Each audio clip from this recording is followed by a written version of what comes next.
welcome back again, ladies and gentlemen. Please don't forget to like, share, and views, and subscribe on our YouTube channel. Well, as I mentioned last time regarding the decantering of the wine, we have a debate if it's better to decant the wine or not, or French wine. They taken offense when they're decantering their wines, because especially those full-aged wine that is on the cellar for more years has need to aerate less time. That means that you don't need to have much of the oxygen that goes into the wine to make the full flavors or to get the full potentials of the wine. But they do recommend most of the wine from Italy, which is the Nebbiolo, Barolo, and Barbaresco, and also Shiraz. The reason for that is the high tannin, or the thickness of the wine that gets more of the bitterness of it. So they do recommend the Italian wines and also the Shiraz to be decanted. I would like to mention regarding the proper storing of wines, both the red and the white wines, that the best temperature that you have to set is 55 degrees Fahrenheit. That's both for the red and the white, the 7.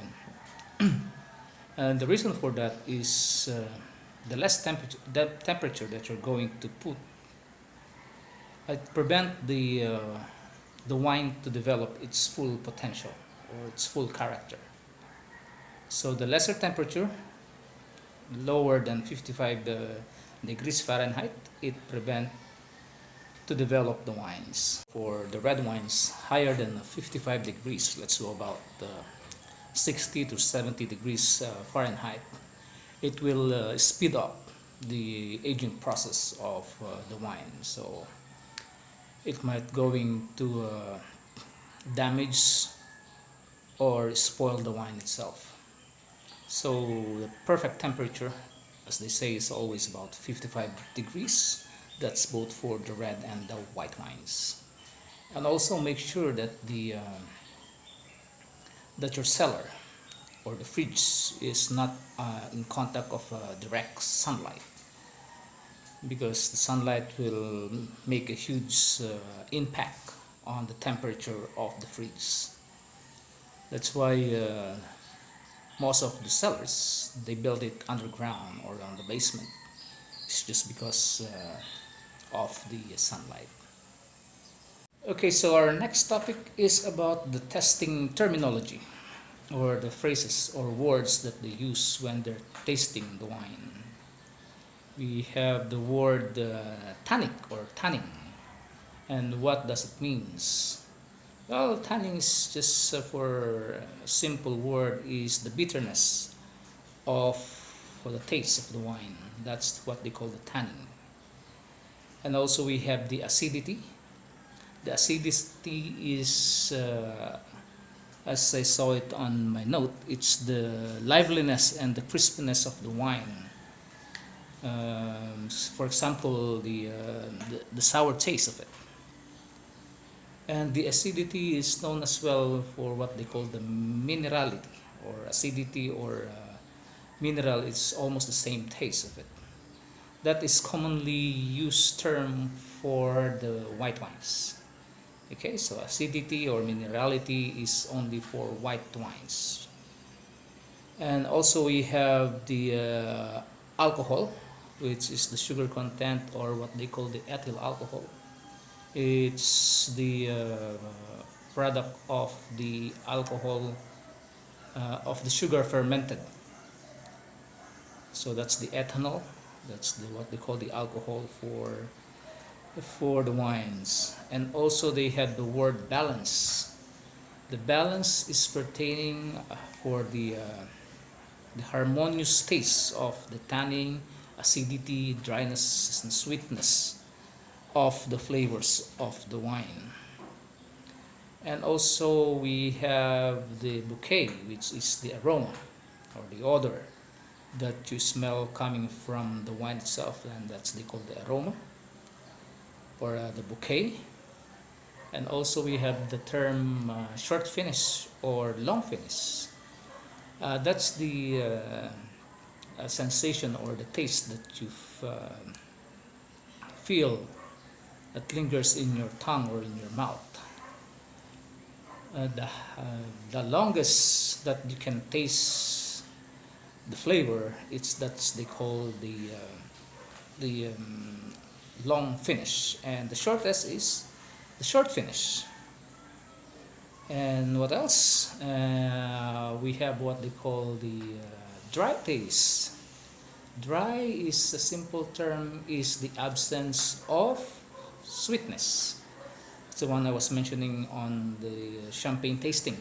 Remember the previous blog that I did about the dryness, the brut, and extra brut.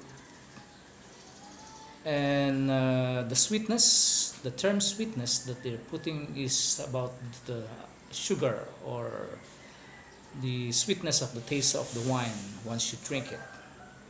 And you have also the earthy, what they call the earthy flavor, which is more like a damp soil. Yes, they have the smell of the damp soil as well, or the taste of the damp soil, so they call it earthy.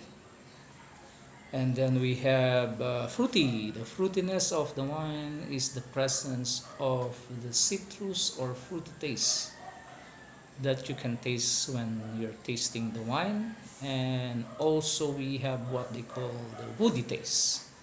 The woody taste pertains to the barrel and sometimes even smoke. You can smell the barrel and the smoke. That's the woody taste. And also we have the term cork. What is cork? Cork wine is not the presence of the residue of the cork floating on the wine.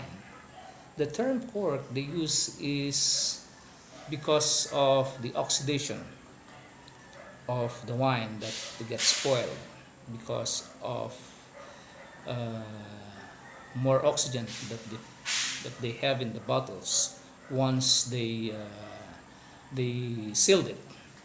So it really affects the taste of it. Tastes like a soy sauce to me. So that's the reason why I don't drink port wine itself. But it's for the regular wines, you can actually taste the oxidation of the wine, and sometimes the cause of this is the cork. It's infested with some fungi that really affects the taste of the wine. And also we're looking for legs, okay, or they call the teardrops. That's the legs that if you're going to swirl the red wine and put it high up, and you can see the drops that's making more like become like a leg or a teardrops. That's what they call the teardrops from the wine. And basically you can tell the sweetness and how much alcohol does a wine have if you're going to look at the legs of the wine. So basically the more legs, it's the more alcohol. And if you think that the flow of the wines goes very very slow, that means it has more sugar in it, so it has more sweetness. Add more to that is when you go on a wine tasting, you have to use your senses. Yes, you have to the sense of your smell and this sense of taste and this sense of by looking at it.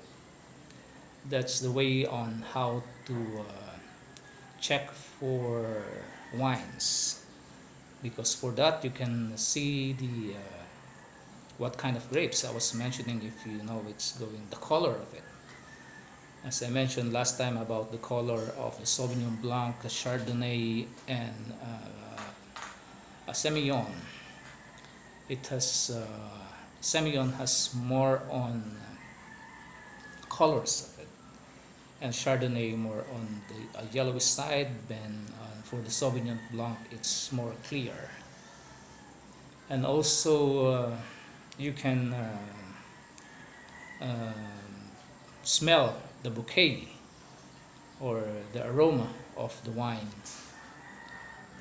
And for the taste, and you can taste the tartness or the acidity or the fruitiness of the wine. So those are the basic rules and terminology that we are using in wine terminology.